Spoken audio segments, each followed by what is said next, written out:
प्यारे बच्चे, राम राम, नमस्कार और जय हिंद, जय भारत। तो स्वागत है आपके अपने परिवार रोजगार सारथी में। मैं आपका दोस्त राजेश कुमार। उम्मीद करता हूँ आप लोग स्वस्थ, जिंदाबाद और ज़बरदस्त होंगे। पेपरों की तैयारी जमकर कर रहे होंगे, बिंदास आप लोग लगे होंगे। आप एक अच्छी डेडिकेशन के साथ एक अच्छे मुकाम से आप लोग लगे होंगे, अच्छी तैयारी कर रहे होंगे। उम्मीद इतना करूंगा मैं आप लोगों से कि आप लोग सब कुछ विस्तार से कर रहे होंगे। अपने माँ बाप का सपना साकार करने के लिए आप लोग दिन रात एक कर दे रहे होंगे अपनी तैयारी के लिए। तैयारी किस चीज़ की? तैयारी एसएससी जीडी और यूपी पुलिस री एग्ज़ाम और अन्य कोई भी गवर्नमेंट एग्ज़ाम के लिए। अब आप ये जो मैं करा रहा हूँ ये आप किसी भी अन्य गवर्नमेंट एग्ज़ाम के लिए ले सकते हैं, क्योंकि ये स्पेशली बनाया तो यूपी पुलिस और एसएससी जीडी के लिए गया है, पर आप इसको किसी भी अन्य एग्ज़ाम के लिए ले सकते हैं। किसको? इतिहास को। और सॉरी दोस्त, मैंने आपसे बोला था कि सोमवार से आपके प्रैक्टिस सेट चालू हो जाएंगे। कुछ कारणवश प्रैक्टिस सेट सोमवार को नहीं चालू हो पा रहे हैं, तो मैं कोशिश करूंगा इस महीने के अंत, मतलब इस महीने की 1 तारीख या 2 तारीख को मैं प्रैक्टिस सेट परफेक्टली आपके लोगों के सामने लेके आऊँगा। प्रैक्टिस सेट कौन कौन से आने वाले हैं? प्रैक्टिस सेट आने वाले हैं, एक तो जीके जीएस का, कौन सा, एसएससी जीडी का अलग और यूपी पुलिस का अलग, ओके। और एक आएगा मिक्स। कौन सा? मिक्स, जो सभी एग्जामों के लिए आप लोग ले सकते हो, उसको वो रहेगा मिक्स प्रैक्टिस सेट। तो 3 प्रैक्टिस सेट आपके जीके जीएस के चलने वाले हैं। प्रैक्टिस सेट का टाइमिंग क्या होने वाला है? एक प्रैक्टिस सेट आपकी मिलेगी 3 बजे, उसके बाद आपको प्रैक्टिस सेट मिलेगी, एक मिलेगा आपको 5 बजे शाम को, और एक प्रैक्टिस सेट जो है आपका, जैसे आप बोले तो जीडी का, एसएससी जीडी का आपका 3 बजे चलेगा। या ऐसा करें कि एसएससी जीडी की जगह 3 बजे कौन सा वाला कर दें? 3 बजे वाला कर दें, वो वाला ऑल एग्ज़ाम के लिए, ओके। ऑल एग्ज़ाम के लिए आपका 3 बजे हो जाएगा, तो एसएससी जीडी का आपका 5 बजे आ जाएगा, रहेगा क्या? Practice set, okay. और फिर जो बचा हुआ एक प्रैक्टिस सेट है और यूपी पुलिस, उसके बाद 6 बजे आपका यूपी पुलिस का प्रैक्टिस सेट आया करेगा। तो ये तीनों प्रैक्टिस सेट आने वाले हैं आप लोगों के। उसके बाद हम लोग जाने क्या, आपका यूपी पुलिस का जीके, यूपी जीके आपके लिए, यूपी पुलिस के लिए यूपी जीके भी करवाई जाएगी यहीं से।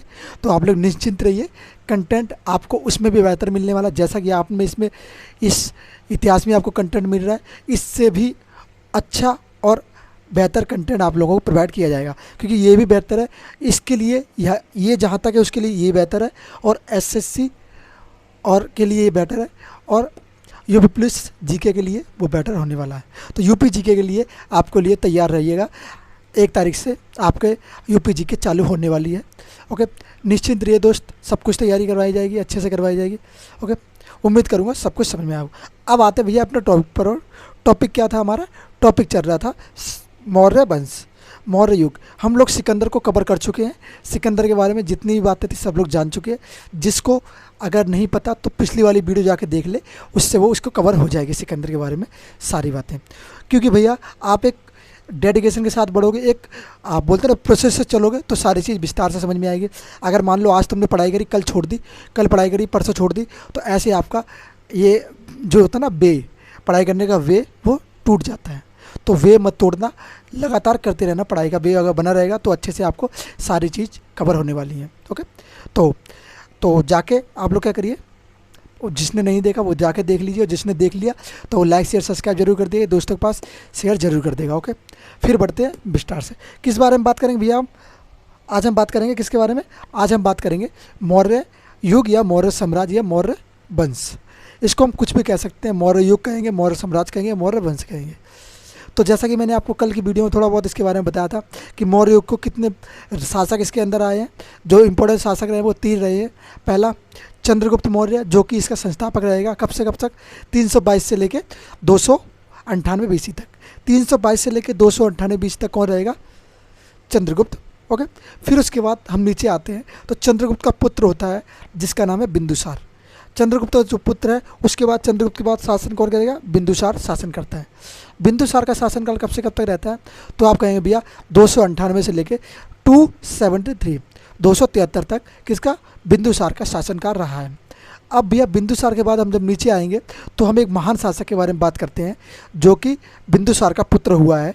उसका नाम है अशोक। कौन, क्या कहेंगे आप? अशोक, जो कि एक शासक रहे हैं, उनका नाम क्या है? अशोक। हम लोग बात करेंगे फिर अशोक के बारे में। अशोक को हम लोग एक विस्तार से पढ़ेंगे, इनको भी हम लोग मौर्य, चंद्रगुप्त मौर्य को विस्तार से पढ़ेंगे। बिंदुसार के बारे में ज़्यादा पेपर में प्रश्न नहीं बनते हैं।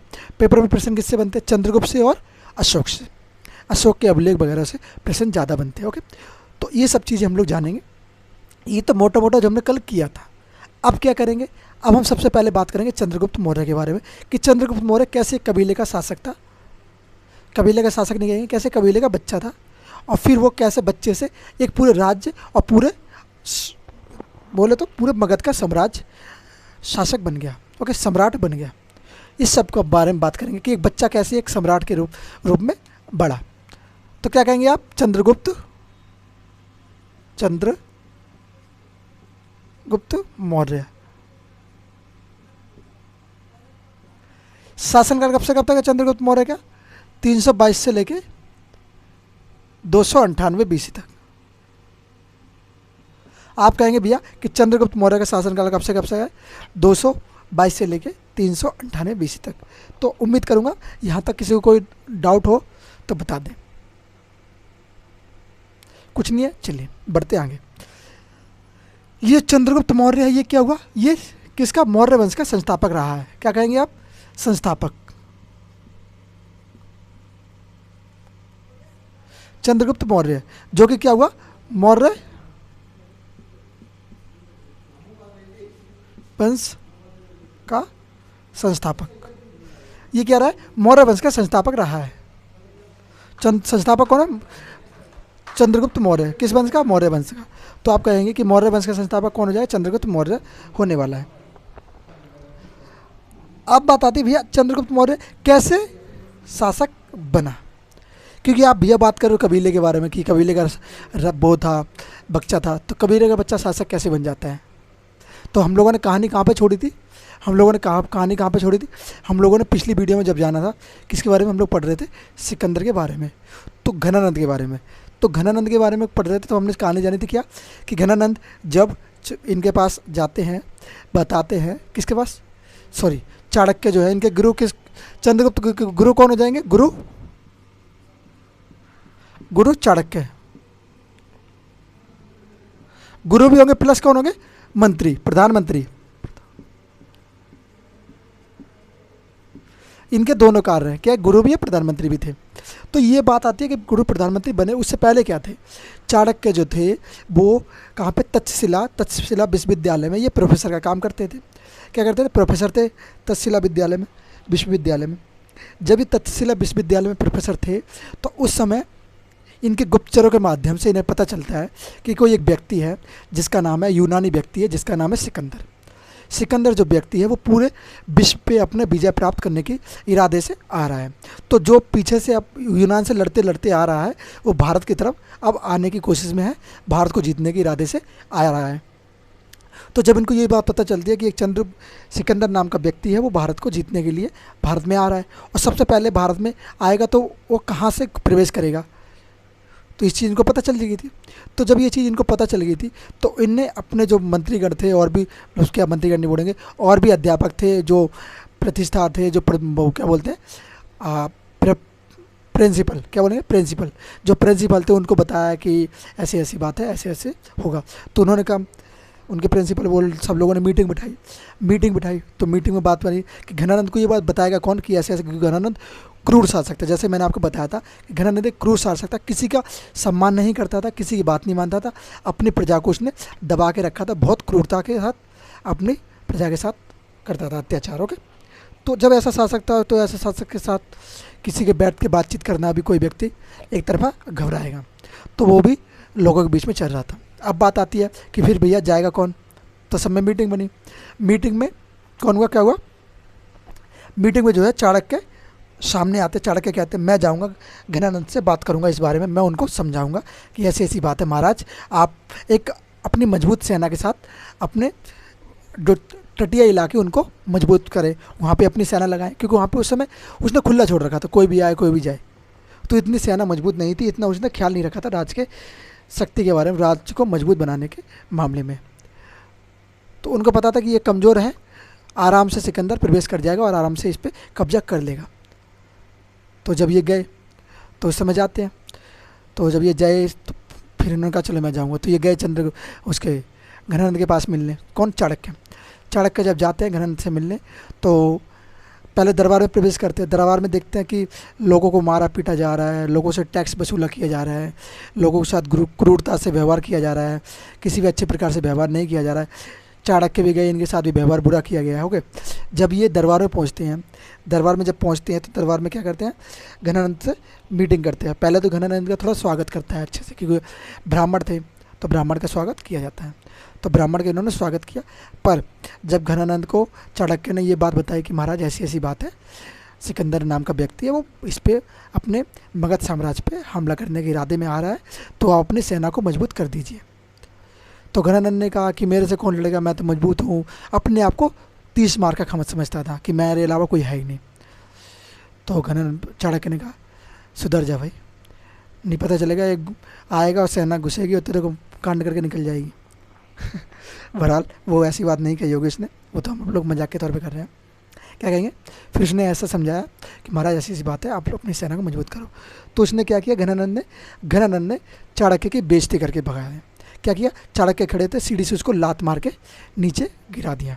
तो जब सीढ़ी से लात मार के नीचे गिरे तो उस समय ये लोग जो ब्राह्मण लोग हैं तो वो चोटी बांधते, क्या बांधते, बालों की सिखाए, क्या बोलते हैं उसको, सिखाए।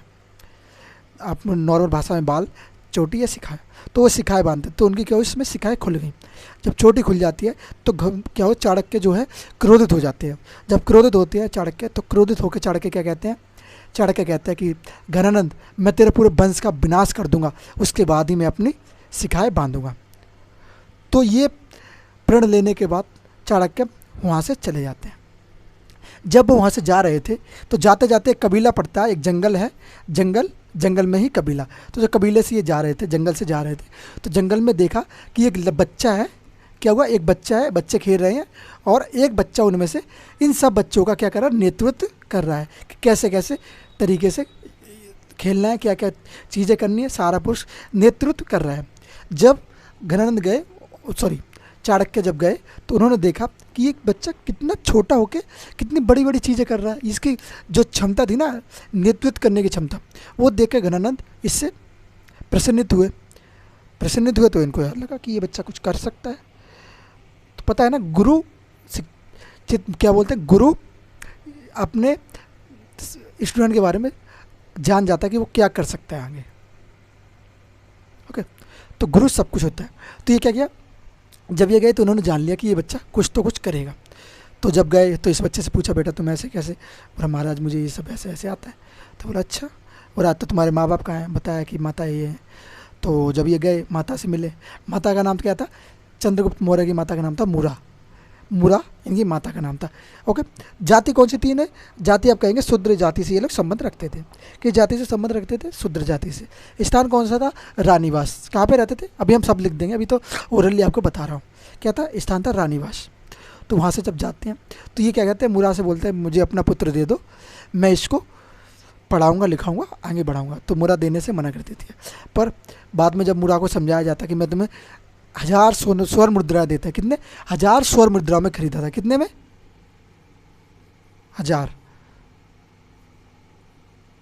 स्वर्ण मुद्रा, कितनी, 1000 स्वर्ण मुद्राओं में चंद्रगुप्त मौर्य को उसकी माता से इन लोगों ने खरीदा। जब खरीद लेते हैं तो चाणक्य क्या करते हैं, अपने यहाँ पे लेते हैं और उसको पढ़ाते हैं, शिक्षा देते हैं, शिक्षा दे के उसको उस लायक बनाते हैं कि वो युद्ध करने लायक बन जाए, एक सम्राट की उसके अंदर सारी खूबियाँ विकसित करते हैं। जब इसके अंदर धीरे धीरे सारी खूबियाँ विकसित हो जाती हैं तो ये क्या करते हैं, घनानंद से लड़ने के लिए इसको तैयार कर लेते हैं। जब ये इसको तैयार करते हैं घनानंद से लड़ने के लिए, तो फिर क्या करते हैं, इससे कहते हैं कि चलो अब हम लोगों ने प्रैक्टिस कर लिया, फील्ड में उतरने की ज़रूरत है। फील्ड में कैसे उतरेंगे, फील्ड में सबसे पहले इन्होंने काम किया क्या, जो सिकंदर उधर से आ रहा था, कब आया था, कब प्रवेश किया भारत में, 326 में। जब वो आ रहा था भारत में तो उस समय जब पोरस और किससे, अम्बी से उनके बीच में युद्ध हुआ था ना, तो सिकंदर का, तब उसके बाद ये आगे बढ़ा। तो इन लोगों ने क्या किया, जैसे मैंने आपको बताया था, सेना डर गई थी, सेना ने युद्ध लड़ने से इनकार कर दिया था। तो उस समय किसकी हरकत थी, किसने ये काम किया था, तो ये रणनीति किसकी थी, ये रणनीति चाणक्य की थी कि इन्होंने क्या किया, सेना को, जो इनके दरबार वहाँ पे जो कैंप लगा लेते, तो सेना, ये कौन कौन गए, चाणक्य और चंद्रगुप्त मौर्य, ये दोनों जाते हैं और सेना के दिमाग में भय फैला देते हैं कि नदी, जो ब्यास नदी है, उसमें एक दानव रहता है, जो अगर उसमें कोई प्रवेश करेगा तो दानव उसको खा लेगा। ख़त्म कर देगा। तो इस कारण से सेना उसमें नदी में प्रवेश करने से इनकार कर देती है और उस तरफ नहीं जा पाती है। जब सेना हार मान लेती तो राजा को अपने आप हार मानना पड़ेगा। फिर सिकंदर हार मार के कब 325 में वापस चला जाता है। 325 में वापस चला जाता है। इसने कहा चलो इसको तो निपटा दिया, ये तो चला गया वापस, अब बारी है किसकी निपटाने की, अब बारी है घनानंद को निपटाने की। फिर ये आगे बढ़ते हैं। फिर कुछ दिन बाद, कुछ वर्षों बाद घनानंद को भी चंद्रगुप्त मौर्य मार देते हैं। मारने के बाद अब शासन किस में हाथ में आ जाता है, अब शासन आता है चंद्रगुप्त मौर्य के हाथ में। अब शासन करेगा कौन, चंद्रगुप्त मौर्य। अब हम लोग ये सारी स्टोरी जान चुके कैसे कैसे हुआ था, सारा काम हो गया। अब हम लोग चंद्रगुप्त मौर्य के बारे में कुछ महत्वपूर्ण बातें जानेंगे, जैसे उनका नाम, माता का नाम, ओके, कौन से कबीले से थे, ये सब चीज़ें आप लोग जान चुके हैं। ओके, ये तो आपको ओरली एक समझाने का था, समझ लिया जिसने, अच्छी बात। नहीं समझा तो फिर एक दो बार समझा दूंगा मैं। क्या कहेंगे, हम लिखेंगे मौर्य वंश।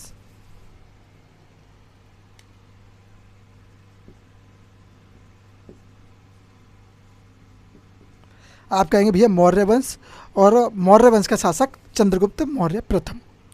क्या कहेंगे, प्रथम शासक और चंद्रगुप्त मौर्य है। आप कहेंगे संस्थापक कौन होगा, चंद्रगुप्त मौर्य।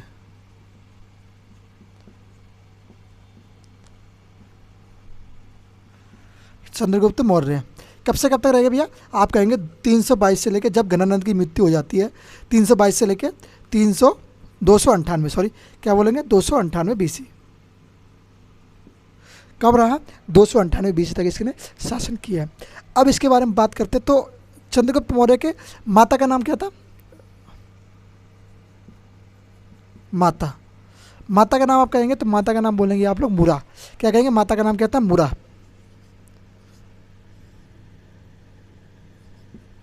मुरा। जाति कौन सी थी चंद्रगुप्त मौर्य की, किस जाति से इनकी माता संबंध रखती थी, वो आप कहेंगे शूद्र जाति से, शूद्र से। स्थान कौन सा था, स्थान आप कहेंगे रानीवास। क्या कहेंगे भैया, कहाँ पे ये लोग रहते थे, तो रहते थे रानीवास में। कौन, चंद्रगुप्त मौर्य, जब ये शासक नहीं बने थे। तो ये सब चीज़ें किसके बारे में थी, माता।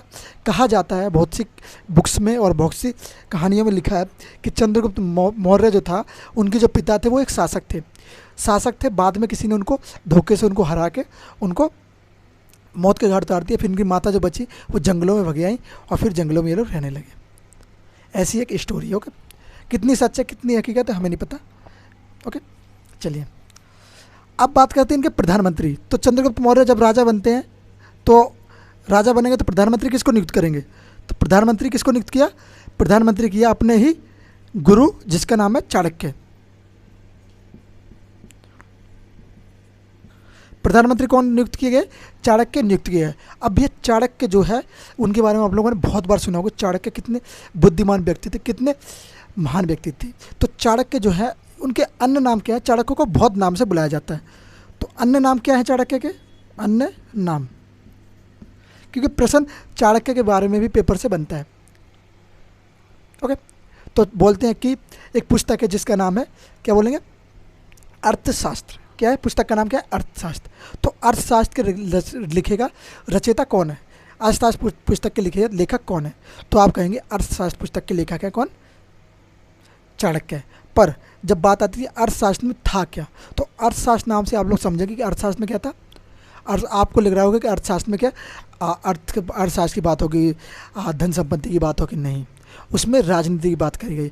नाम अर्थशास्त्र पर बात राजनीति की रखी गई है। क्या कहेंगे, अन्य नाम क्या हो जाएंगे इनके, जिनको हम कौटिल्य नाम से भी जानते हैं। क्या नाम हो गया भैया, कौटिल्य, विष्णुगुप्त। अगर आप लोगों को और नाम पता है तो और बताइए आप लोग। विष्णुगुप्त हो गया, और क्या होगा, भारत का मैकियावेली,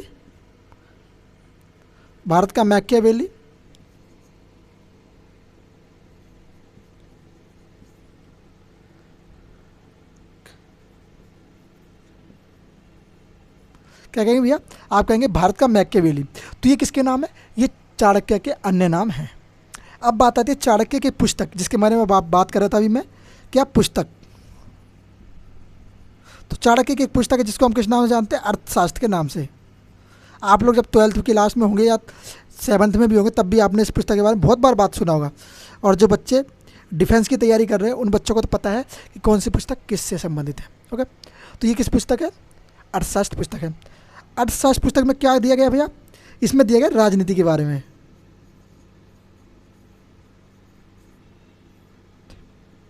इसमें क्या है? राजनीति विज्ञान। क्या है भैया? एक पुस्तक है अर्थशास्त्र और दूसरी है राजनीति विज्ञान।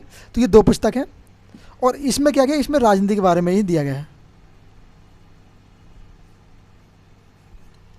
तो ये तो थी और थोड़ी बात चाणक्य और चंद्रगुप्त के बारे में कि चाणक्य कैसे एक बच्चे को शासक बनाया कि गुरु चाहे तो बच्चे को कुछ कहाँ तक पहुँचा सकता है वो उसको भी नहीं पता, अगर बच्चा राह पे चलना चाहे तो भाई यही कहूँगा कि जो मैं बता रहा हूँ करते जाओ। मैं नहीं जानता कि आप कहाँ तक पहुँचोगे, मैं ये जानता मैं अपनी मेहनत पूरी करूँगा तो आप लोग कहीं ना कहीं सक्सेस जरूर होंगे अगर आप लगातार मेहनत करते रहोगे। ओके, एक गुरु कभी नहीं चाहेगा कि बच्चा मेरा अनसक्सेस हो। ओके, गुरु प्रथम माता पिता, द्वितीय हम। ओके, चलिए यहाँ से होगी बात चंद्रगुप्त के बारे में, इनके गुरु के बारे में। थोड़ा चंद्रगुप्त के बारे में और जानते हैं। जैसे चंद्रगुप्त के अन्य नाम कौन कौन से रखे गए हैं। जैसे एक बोले सेल्यूकस, क्या बोलेंगे? सेंड्रोकस और एंड्रोकस। तो सेंड्रोकस और एंड्रोकस ये नाम किसने दिए हैं? किसने? अन्य नाम।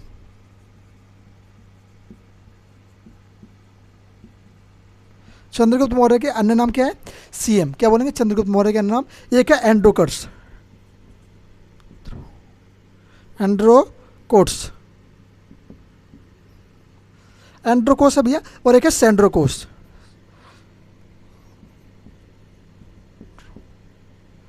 क्या बोलेंगे? एंड्रोकोस और सेंड्रोकोस।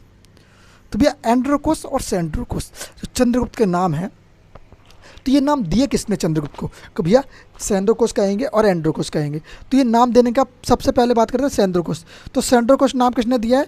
ये दिया विलियम जेम्स ने। किसने दिया? William James. विलियम जेम्स कहाँ पे? ये एक यूनानी है।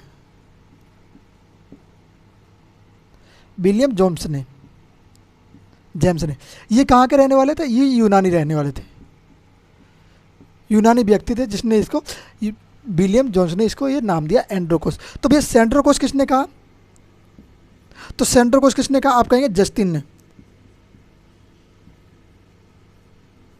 तो आप कहेंगे भैया जस्टिन है उसने इसको सेंड्रोकोस कहा है। तो Androcottus William Johnson, Sandrocottus Justin, Androcottus William Johnson, Sandrocottus William Justin. ये अन्य नाम है, पेपर में बहुत ज़्यादा पूछा जाता है कि सेंड्रोकोस किसका नाम है। या बोलेंगे कि चंद्रगुप्त मौर्य था, इसको सेंड्रोकोस नाम किस व्यक्ति ने दिया।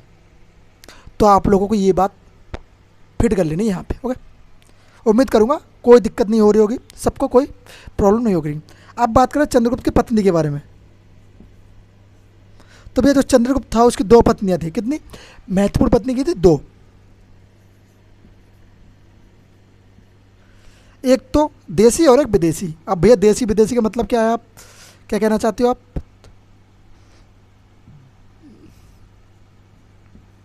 इसकी दो पत्नियां थी। दो पत्नी कौन सी? एक तो देसी, देसी और विदेशी। तो भैया देसी पत्नी का नाम क्या था? दुर्धरा। क्या कहेंगे? दुर्धरा। आप कहेंगे भैया चंद्रगुप्त मौर्य की जो पहली पत्नी थी, पहली पत्नी तो विदेशी थी और दूसरी पत्नी देसी, जिसका नाम है दुर्धरा। तो दुर्धरा पहली पत्नी, और दूसरी पत्नी क्या थी? दूसरी पत्नी का नाम है हेलिना।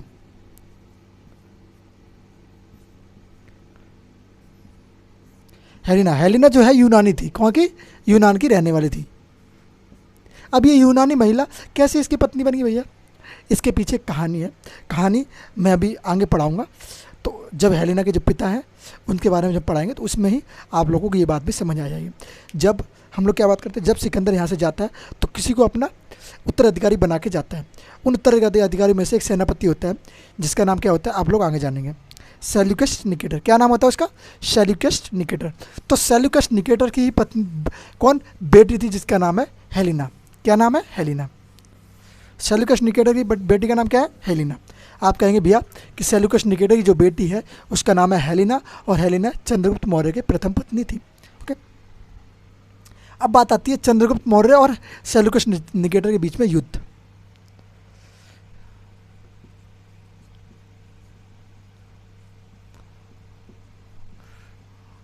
मौर्य एवं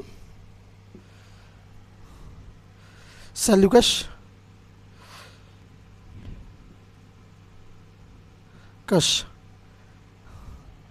सेल्यूकस निकेटर के बीच युद्ध। क्या कहेंगे? बीच युद्ध। भैया जब ये इन दोनों के बीच में युद्ध हुआ तो ये युद्ध कब हुआ? तो आप जानेंगे इस युद्ध को नाम से, किस नाम से जानते हैं?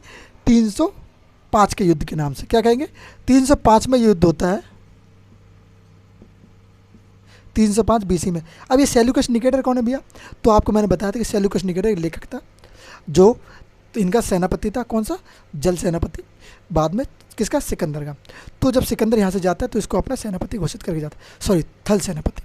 ओके, तो इसको सेनापति घोषित करके जाता है।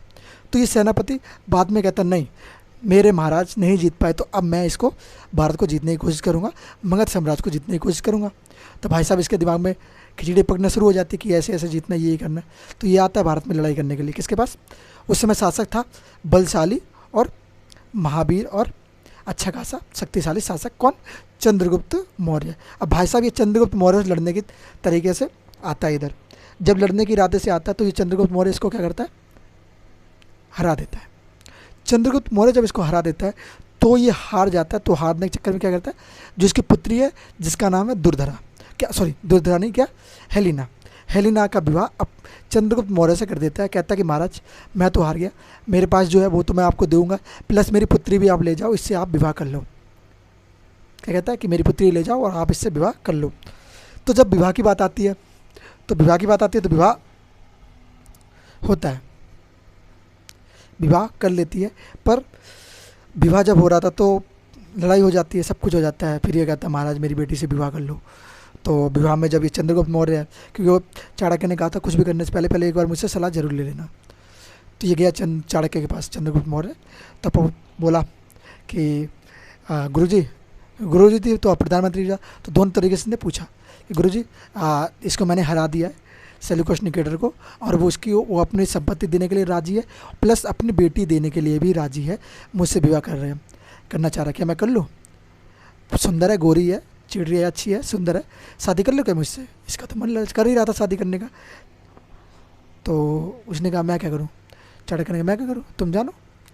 तो चंद्रगुप्त मौर्य ने कहा महाराज बताओ आप, यार गुरु आप मेरे। तो बोला चल भाई कर ले शादी, पर शर्त सिर्फ इतनी है कि शादी तो कर लेगा, पर इसका जो पुत्र होगा वो उत्तराधिकारी नहीं बनेगा। उत्तराधिकारी तेरी दूसरी जो पत्नी होगी जिसका नाम है दुर्धरा, उसका वो उत्तराधिकारी तेरा बनेगा। तो क्या कहेंगे? दुर्धरा का जो पुत्र था वो ही उत्तराधिकारी बनता है आगे जाके, जिसको हम बिंदुसार के नाम से जानते हैं। वो किसका पुत्र था? वो था दुर्धरा का पुत्र, पिता चंद्रगुप्त मौर्य। ओके, तो इसका पुत्र नहीं बनता है। अब थोड़ा विस्तार से जानते हैं। एक तरफ तो क्या कौन था? सेल्यूकस। युद्ध हुआ तो क्या हुआ? Seleucus versus Chandragupta.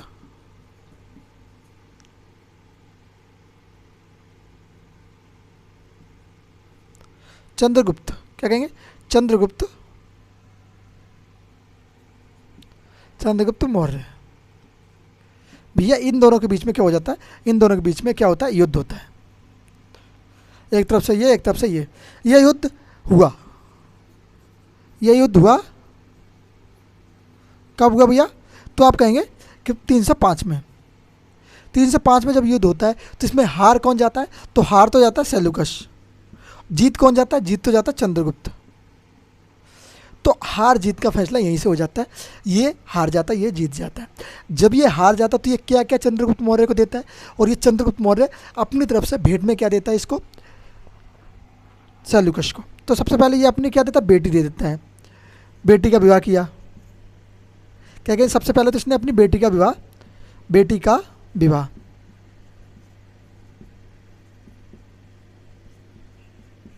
बेटी का विवाह किया।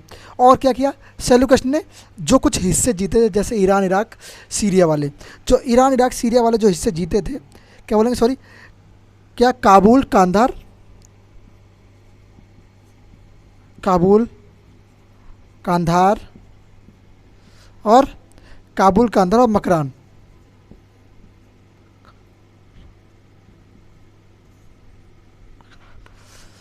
क्या मकरान हेरात दिए, क्या किए मकरान हेरात ये सब किसको दे दिए थे, चंद्रगुप्त मौर्य को दे। क्या क्या दिया, काबुल मकरान हेरात और कांधार, कांधार ये सब किसने दिए, ये सेल्यूकस निकेटर ने दिए, प्लस अपनी बेटी भी दी, ये सब चीज़ें दी। और क्या दिया, और अभी हम एक और जानेंगे जिसका नाम है, जिस सब व्यक्ति को नाम से बहुत अच्छे से उससे बाकी में कौन है, मैक्थनीज, मैक्थनीज जिसको इन्होंने इसके दरबार में भेजा।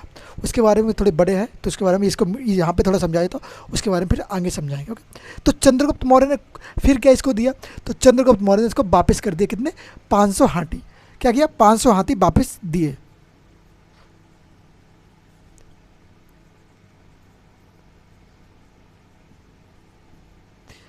चंद्रगुप्त मौर्य ने क्या किया, सेल्यूकस निकेटर को 500 हाथी वापस दे दी कि भाई ये तू मेरी तरफ से ले जा, तेरी बेटी मैंने ले ली, तूने अपना राजपाट मुझे दे दिया, शासक इतने दे दिए, पैसे वैसे दे दिए, तो अब तू ये ले जा। तो 500 हाथी इसको दे दिया, उसका राज्य वापस दे दिया। अब इनका रिश्ता बन गया, कौन सा रिश्ता, दामाद और ससुर का, तो ये रिश्तेदार भी कहलाए, तो संबंधी ये बन गए, फिर युद्ध होने की बात ही नहीं बची।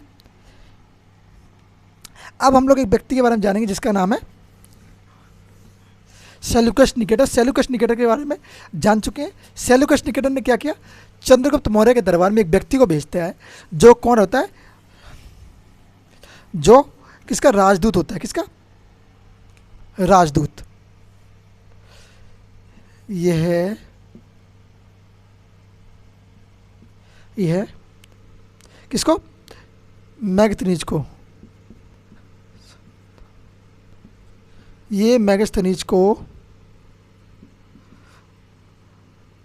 सीएम, सीएम का मतलब समझ रहे हो, चंद्रगुप्त मौर्य शॉर्ट फॉर्म है भाई, अगर आप बोलो पूरा लिख दूंगा, चंद्रगुप्त मौर्य के दरबार में भेजता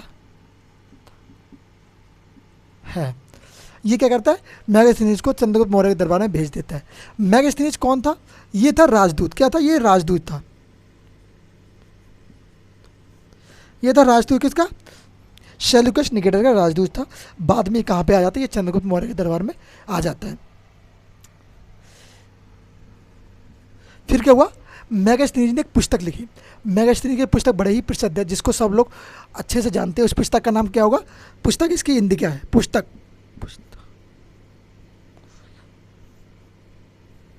पुस्तक नहीं पुस्तक, क्या कहेंगे भैया, एक पुस्तक है जिसका नाम है सॉरी क्या कहेंगे, इंडिका। क्या भैया, इस पुस्तक का नाम है इंडिका। इंडिका पुस्तक भैया है, तो इस पुस्तक में चंद्रगुप्त जो सेल्यूकस निकेटर है उसका जो राजदूत है कौन, मैगस्थनीज। मैगस्थनीज ने इस पुस्तक में, जिसकी पुस्तक है इंडिका, इस पुस्तक में बहुत सारे राज्यों के बारे में वर्णन किया है। सबसे ज़्यादा मगध के बारे में वर्णन किया है, और मगध में भी किसके, चंद्रगुप्त के शासनकाल के बारे में ये वर्णन करता है, कि अपनी पुस्तक में बताता चंद्रगुप्त का शासनकाल कैसा था। जैसे बात करें, इसने अपनी पुस्तक में क्या किया है, पाटलिपुत्र, पाटलिपुत्र, पाटलिपुत्र की प्रशासन, प्रशासन व्यवस्था, व्यवस्था का वर्णन, क्या जानकारी, वर्णन का या क्या है, जानकारी। अगर हम बात करें, अगर हमें प्रशासन व्यवस्था और के बारे में जानकारी प्राप्त करनी तो कहाँ से कर सकते हैं, इंडिका पुस्तक से, जो किसने लिखी थी, मैगस्थनीज ने लिखी थी। मैगस्थनीज कौन था, ये था सेल्यूकस निकेतन का, निकेटर का कौन, राजदूत। ओके, तो ये थी मैगस्थनीज के बारे में बात, मैगस्थनीज कौन था, कैसे आया था, सब कुछ। और क्या हुआ, इसको हम किस नाम से जानते हैं, पालीपोत, किस नाम से जानते हैं इस पुस्तक को, एक नाम दिया गया है, किसी ने इसको नाम दिया है, कौन सा, पाली ब्रोथ, पाली ब्रोथ इस पुस्तक को बोला गया है, कहा है, पाली ब्रोथ इस पुस्तक को कहा है। ओके, तो ये किसने कहा है, कहा है। इस पुस्तक में एक चीज़ दी गई है, क्या दी गई है पाली ब्रोथ में? तो इसमें क्या है, भारतीय जाति के 7 जातियों के बारे में बात करी गई है। समाज की 7 जाति, 7 जाति के, इसने कहा है कि इसमें भारतीय समाज की जो 7 जाति हैं वो भारतीय समाज 7 जातियों में, 7 जाति में विभक्त है, विभक्त है। क्या कहा गया? भारतीय समाज था वो कितनी जातियों में विभक्त था? 7 जातियों में डिवाइड था। किसने कहा ये कहा है मैगस्टीन ने अपनी पुस्तक जिसका नाम है इंडिका, या फिर बोले पाली ब्रोथ। तो पाली ब्रोथ पुस्तक इसकी एक और पुस्तक है। ओके, तो ये पुस्तक इसकी थी, किसकी? मैगस्थनीज की। इसमें ये बारे में बात करता है। तो यहाँ तक मेरे भाई किसी को कोई डाउट होगा? मैं समझ सकता हूँ मेरे भाई यहाँ तक किसी को कोई डाउट नहीं होगा, सबका क्लियर डाउट हो चुके होंगे। ओके, अब आगे बढ़ते हैं और जानते हैं इसके बारे में। जैसे कि बोलें एक झील जिसके नाम आप सुने होंगे बहुत ज़्यादा, एक झील का नाम है जिसका नाम है सुदर्शन झील। तो ये सुदर्शन झील थी, उसका निर्माण किसने करवाया था? कौन व्यक्ति थे जिसने सुदर्शन झील का निर्माण करवाया? तो एक व्यक्ति आता है जिसका नाम है, सुदर्शन झील का निर्माण किसने करवाया था? पुष्यगुप्त, पुष्यगुप्त ने करवाया। किसने करवाया? पुष्यगुप्त ने। तो आप लोग हेडिंग बना लीजिए, क्या बनाएंगे? सुदर्शन झील, सुदर्शन झील का निर्माण, क्या कहेंगे? का निर्माण। आप कहेंगे भैया कि सुदर्शन जो झील है उसका निर्माण किसने करवाया था? तो सबसे पहले बात आती है सुदर्शन झील। सुदर्शन झील ये किसके नाम से बोली जाती है? चंद्रगुप्त मौर्य। चंद्रगुप्त मौर्य जो थे उनके दरबार में एक व्यक्ति रहा करते थे, मौर्य। चंद्रगुप्त मौर्य, उनके दरबार में एक व्यक्ति रहा जो बाद में राज्यपाल बना। उनका चंद्रगुप्त मौर्य का राज्यपाल ने किया। चंद्रगुप्त मौर्य का जो राज्यपाल था उसने इसकी निर्माण करवाया। अब ये जो राज्यपाल था कहाँ का था? ये था गुजरात। तो भैया आप कहेंगे सुदर्शन झील का निर्माण कहाँ पे हुआ? गुजरात में। गुजरात, गुजरात जिसको हम सौराष्ट्र के नाम से भी जानते हैं। उस समय का क्या? वर्तमान गुजरात, उस समय का सौराष्ट्र। तो ये गुजरात में इसका निर्माण करवाया। कौन सी झील? सुदर्शन झील। व्यक्ति का नाम क्या है? आप कहेंगे व्यक्ति का नाम है पुष्यगुप्त।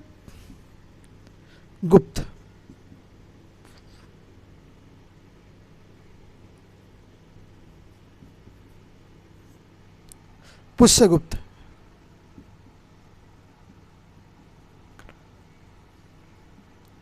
तो आप जान जाएंगे कि ये पुष्यगुप्त ने इस सुदर्शन झील का निर्माण करवाया। यहाँ तक सबको क्लियर है? मैं समझता हूँ यहाँ तक भाई साहब किसी को क्लियर, कोई डाउट नहीं होगा, सबको क्लियर होगा। ओके, अब बढ़ जाते हैं आगे। चंद्रगुप्त मौर्य। चंद्रगुप्त मौर्य के बारे में हमें जानकारी कहाँ से मिलती है? सीएम के बारे में जानकारी। तो भैया जो चंद्रगुप्त मौर्य है उसके बारे में हमें जानकारी कहाँ से प्राप्त होती है? तो एक अभिलेख है जिसे हम जूनागढ़ अभिलेख के नाम से जानते हैं। किस अभिलेख के नाम से? जूनागढ़ अभिलेख।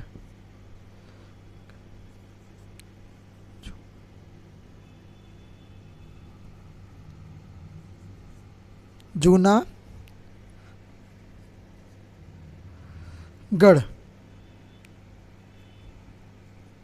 जूनागढ़ अभिलेख। किस अभिलेख से? जूनागढ़ अभिलेख से। तो हमें चंद्रगुप्त मौर्य के बारे में जो जानकारी है जूनागढ़ अभिलेख से हमें मिलती है कि चंद्रगुप्त नाम का व्यक्ति, शासक ऐसा एक रहा है जिसने भारत पर शासन किया है। तो किसके बारे में? चंद्रगुप्त मौर्य के बारे में। ओके, चंद्रगुप्त मौर्य जो था किस धर्म को मानता था? अंतिम समय में जैन भिक्षु बन गया। पहले कौन था? पहले बौद्ध धर्म को ये मानता था। पहले बौद्ध धर्म को, अंतिम समय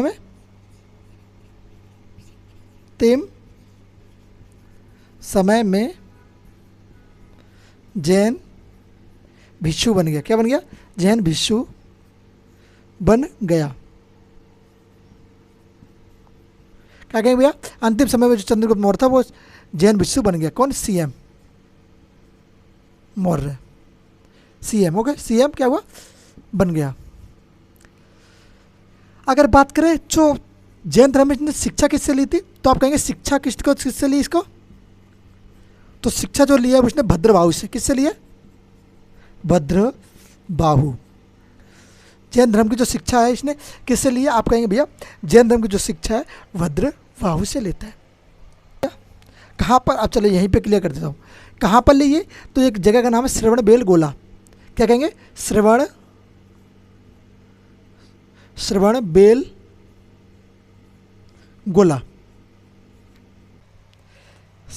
क्या कहेंगे दोस्त? श्रवणबेलगोला। ओके, फिर क्या हुआ? ये कहाँ पर हुआ? चंद्रगिरी की पहाड़ियों में।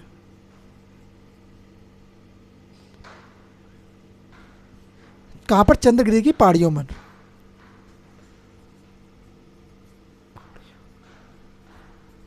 क्या कहेंगे भाई? चंद्रगिरी की पहाड़ियों में इसने ये क्या शिक्षा ली? भद्रबाहु से। ओके, अब हम लोग इसमें कहाँ पर? ये चंद्रगिरी की पहाड़ियाँ कहाँ पर? कर्नाटका में। कहाँ पर? आप कहेंगे कर्नाटका में। ओके, यहाँ तक क्लियर है सबको? कहेंगे भैया क्लियर है, फिर आगे बढ़ते हैं। ओके, इसमें लास्ट बता देता हूँ कि चंद्रगुप्त मौर्य की मृत्यु, फिर उसके बाद हम लोग कार्य के बारे में बाद में पढ़ेंगे। किस में पढ़ेंगे? नेक्स्ट वीडियो में, क्योंकि वीडियो लंबी हो जाएगी, फिर आप लोग थोड़ा लंबी वीडियो को पढ़ना थोड़ा मुश्किल हो जाता है मेरे हिसाब से भी। ओके, पर डेडिकेशन हो तो सब कुछ चलता है भाई। डेडिकेशन हो तो कितनी भी लंबी वीडियो कर सकते हैं कवर। ओके, क्या कहेंगे? मौत या बोले मृत्यु। मृत्यु कब हुई चंद्रगुप्त मौर्य की? तो आप कहेंगे 298 में मृत्यु हो जाती है। कैसे होती है भाई मृत्यु? तो मृत्यु के कारण क्या था? इन्होंने खुद अपने आप को क्या कर दिया था? मृत्यु की तरफ लेके गए थे। खुद इन्होंने अपने आप को मृत्यु तक लेके गए। क्या किया? संलेखना व्रत के द्वारा। संलेखना व्रत भैया कैसा होता है? ये क्या होता है? ये व्रत कौन सा होता है भैया? तो संलेखना व्रत आप बोलेंगे कि इस व्रत में ना तो आपको खाना पीना कुछ नहीं खाना, सब कुछ त्याग देना होता है। इस सब कुछ त्याग देने के कारण इसकी मृत्यु हो जाती है। जब कुछ बंदा नहीं खाएगा तो मृत्यु तो हो जाएगी। तो इसने क्या किया? सब कुछ त्याग कर दिया और अपने आप को मृत्यु तक पहुंचा दिया। तो इसने संलेखना वृद्धि से अपने आप को मृत घोषित कर दिया। तो फिर क्या होता है? चंद्रगुप्त मौर्य की मृत्यु हो जाती है और फिर यहाँ से चंद्रगुप्त मौर्य का चैप्टर समाप्त हो जाता। अब कुछ बचे चंद्रगुप्त मौर्य के कार्य जो हम लोग नेक्स्ट वीडियो में कवर करेंगे। उसके बाद चंद्रगुप्त मौर्य का पुत्र है जिसे हम बिंदुसार के नाम से जानते हैं, उसके बारे में हम लोग बात करेंगे। उम्मीद है ये जो मैंने समझाया सारी वीडियो में जो वीडियो बात करी गई है तो आप लोगों को क्लियर हो गया होगा। उम्मीद करूँगा आप लोग अच्छे से पढ़ेंगे, विस्तार से पढ़ेंगे और लगे रहेंगे, अपनी डेडिकेशन मेहनत करते रहेंगे। ओके, तो स्वस्थ रहें, मस्त रहें। मिलते हैं नेक्स्ट वीडियो में। जय हिंद, जय भारत।